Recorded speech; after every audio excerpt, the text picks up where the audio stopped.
आज अगर हम सेफ़ हैं अपनी सोसाइटी, अपने घर में और अपने ऑफिस में, तो सिक्योरिटी गार्ड की भूमिका बड़ी अहम होती है। इसी पर आज चर्चा करेंगे। हमारे साथ मौजूद हैं सिक्योरिटी गार्ड के एडवाइज़र कालूचरण मिश्रो जी। सर, सबसे पहले तो हमारे चैनल में आपका जोरदार स्वागत है। क्या कहना चाहेंगे सर, जिस तरह सिक्योरिटी गार्ड के मुद्दे लेकर आप मौजूद रहते हैं और आज नए मुद्दे के साथ हाजिर हुए हैं, क्या कहना है, क्या मुद्दे हैं जो आप आज बताना चाहते हैं आप? देखिए, अगर हम प्राइवेट सिक्योरिटी गार्ड का बात करेंगे, पूरे भारतवर्ष में 21,528 कंपनी है अभी एक्टिव में। अगर हम 100 के आंकड़ा देखेंगे, अगर हर एक कंपनी में प्राइवेट सिक्योरिटी गार्ड का जो औसत है 100 होगा, तो भी 2 करोड़ से ज़्यादा प्राइवेट सिक्योरिटी गार्ड पूरे भारतवर्ष में काम कर रहे हैं। अगर उनके सैलरी के मुद्दे को देखेंगे, अगर चाहे केंद्र सरकार चाहे सभी राज्य सरकार मिलकर एक अलग अलग वेजेस तैयार किए गए हैं, लेकिन उस वेजेस को लेके उस वेजेस के साथ उनको सैलरी उतना मिल नहीं पा रहा है। उसके पीछे कारण क्या है? अगर हमारे जितने भी अधिकारी है उस डिपार्टमेंट में, उनको चेक करना बहुत ज़रूरी है। और सेकंड मुद्दा ये है कि उनके साथ साथ उस प्राइवेट सिक्योरिटी गार्ड के समय समय में प्रशिक्षण देना बहुत ज़रूरी है। जितने हमारा कैलेंडर है, जितना दिन उतना ट्रेनिंग देना चाहिए प्राइवेट सिक्योरिटी गार्ड को। जॉइनिंग से पहले वो ट्रेनिंग होना बहुत ज़रूरी है। उसके साथ साथ जब भी वो प्रोजेक्ट में काम करने के लिए जाता है, उस प्रोजेक्ट में जितना रिक्वायरमेंट्स है उस प्रोजेक्ट के हिसाब से भी उनको ट्रेनिंग देना बहुत ज़रूरी है। क्योंकि नया नया टेक्नोलॉजी को लेके अभी जो पहले से ही रिक्रूटमेंट हो चुके हैं और पिछले 20-15 साल से लोग काम कर रहे हैं, उनको 20-20 में हमें ट्रेनिंग देना बहुत ज़रूरी है। अगर हम समय पे उनको ट्रेनिंग दे देंगे और जो केंद्र सरकार और राज्य सरकार मिल के सैलरी तय की है, वो सैलरी अगर मिल जाएगा तो इतने सारे जो आंकड़ा है उस परिवार का जो इस महंगाई में चलना मुश्किल हो रहा है, वो थोड़ा सा सुधार हो सकता है। सिक्योरिटी एसोसिएशन ऑफ इंडिया के वाइस प्रेसिडेंट रहे हैं, अनेक मुद्दे आप सिक्योरिटी गार्ड के लिए उठाते रहते हैं, या कोविड में आपकी भूमिका बड़ी अहम रही, संक्रमित हुए थे कोविड में सिक्योरिटी गार्ड कई, तो उसमें बड़ी भूमिका आपकी रही है। ऐसे में क्या सेवा आप अब दे रहे हैं आज की तारीख में? देखिए, अगर सिक्योरिटी एसोसिएशन ऑफ इंडिया की बात करेंगे तो पिछले 50 सालों से पूरे भारतवर्ष में उनका सेवा चल रहा है। हमें भी इस सेवा का मौका मिला था।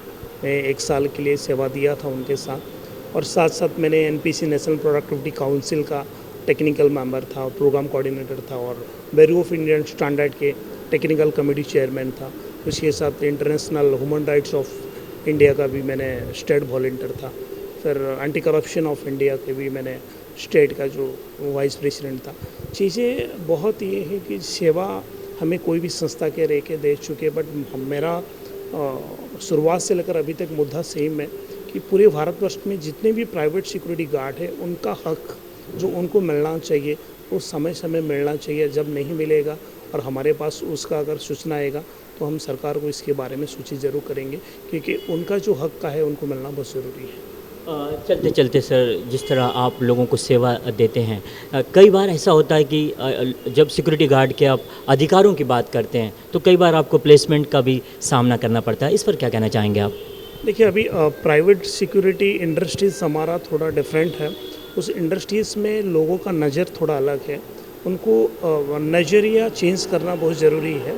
ये जो इंडस्ट्रीज़ है, जो आंकड़ा का मैं बात कर रहा हूँ, 2 करोड़ से भी ज़्यादा प्राइवेट सिक्योरिटी गार्ड पूरे भारत में हैं। अगर हम उनकी ड्यूटीज़ को लेके, अगर एक प्राइवेट सिक्योरिटी गार्ड का जो जिम्मेवारी है उसको छोड़ के हम अलग अलग जिम्मेवारी इतना बढ़ा के रखे हैं, जो एक्चुअली उसका ड्यूटी वो नहीं कर पा रहे हैं। मुझे कई बार मुश्किल का सामना करना पड़ता है, बट हमेशा मेरा यही प्रयास रहता है कि एक प्राइवेट सिक्योरिटी गार्ड का जो जिम्मेवारी है, अगर एक सिक्योरिटी गार्ड का जिम्मेवारी दिया गया, अगर कोई भी गेट में वो खड़ा है, उस गेट में जो जिम्मेवारी है वो करना चाहिए।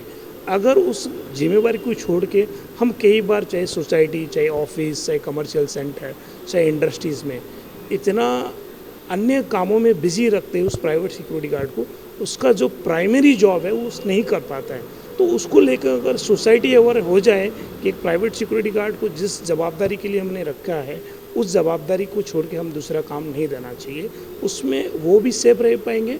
और अपने प्राइवेट इंडस्ट्रीज़ का, जो प्राइवेट सिक्योरिटी का अगर हम इंडस्ट्रीज बात करेंगे, जो रॉन्ग प्रैक्टिस चल रहा है उस प्रैक्टिस में भी रुकावट हो सकता है। बहुत बहुत शुक्रिया। तो हमारे साथ में मौजूद थे इस समय कालूचरण मिश्रो जी, जो कि सिक्योरिटी गार्ड के एडवाइज़र हैं। अगर जैसे कि हम चर्चा कर रहे थे कि हम जिस सोसाइटी में रहते हैं, हम जिस घर में रहते हैं या हम जिस ऑफिस में रहते हैं, तो हम सेफ अगर रहते हैं तो उसमें सिक्योरिटी गार्ड की कितनी बड़ी अहम भूमिका होती है। तो उसी पर आज हमारी कालूचरण जी मिश्रो जी से बात चल रही थी। तो खास मुलाकात में, खास चर्चा में आज इतना ही। फिर किसी शख्सियत के साथ हम हाजिर होंगे, तब तक के लिए दीजिए इजाज़त। नमस्कार। देश दुनिया की ताजा तरीन खबरों को देखने के लिए अभी सब्सक्राइब करें STV न्यूज को। लाइक और शेयर करना बिल्कुल मत भूलें।